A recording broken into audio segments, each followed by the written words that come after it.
جو لوگ اپنی عورتوں کے پاس جانے کی قسم کھا لیں ان کو 4 مہینے تک انتظار کرنا چاہیے۔ اگر اس عرصے میں قسم سے رجوع کر لیں تو اللہ بخشنے والا ہے، مہربان ہے، اور اگر طلاق کا ارادہ کر لیں تو بھی اللہ سنتا ہے، جانتا ہے۔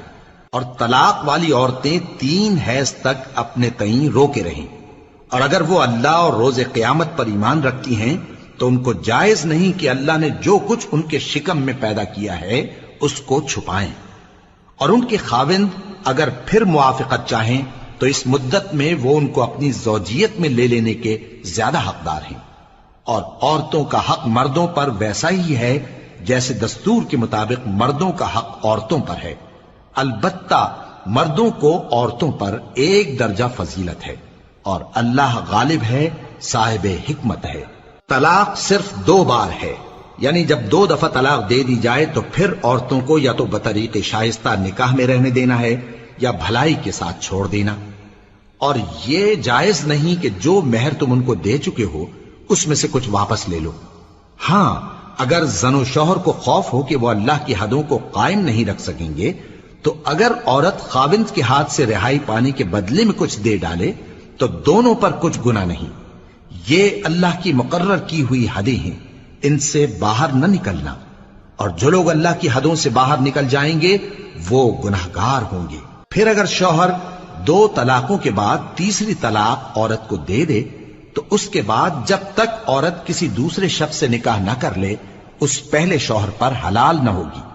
ہاں، اگر دوسرا خاوند بھی طلاق دے دے اور عورت اور پہلا خاوند پھر ایک دوسرے کی طرف رجوع کر لیں تو ان پر کچھ گناہ نہیں، بشرطے کہ دونوں یقین کریں کہ اللہ کی حدوں کو قائم رکھ سکیں گے، اور یہ اللہ کی حدیں ہیں، ان کو وہ ان لوگوں کے لیے بیان فرماتا ہے جو علم رکھتے ہیں۔ اور جب تم عورتوں کو 2 دفعہ طلاق دے چکو اور ان کی عدت پوری ہو جائے تو انہیں یا تو حسن سلوک سے نکاح میں رہنے دو یا بطریق شائستہ رخصت کر دو، اور اس نیت سے ان کو نکاح میں نہ رہنے دینا چاہیے کہ انہیں تکلیف دو اور ان پر زیادتی کرو، اور جو ایسا کرے گا وہ اپنا ہی نقصان کرے گا۔ اور اللہ کے احکام کو ہنسی اور کھیل نہ بناؤ، اور اللہ نے تم کو جو نعمتیں بخشی ہیں اور تم پر جو کتاب اور دانائی کی باتیں نازل کی ہیں جن سے وہ تمہیں نصیحت فرماتا ہے ان کو یاد کرو، اور اللہ سے ڈرتے رہو، اور جان رکھو کہ اللہ ہر چیز سے واقف ہے۔ اور جب تم عورتوں کو طلاق دے چکو اور ان کی عدت پوری ہو جائے تو ان کو اپنے شوہروں کے ساتھ جب وہ آپس میں جائز طور پر راضی ہو جائیں نکاح کرنے سے مت روکو۔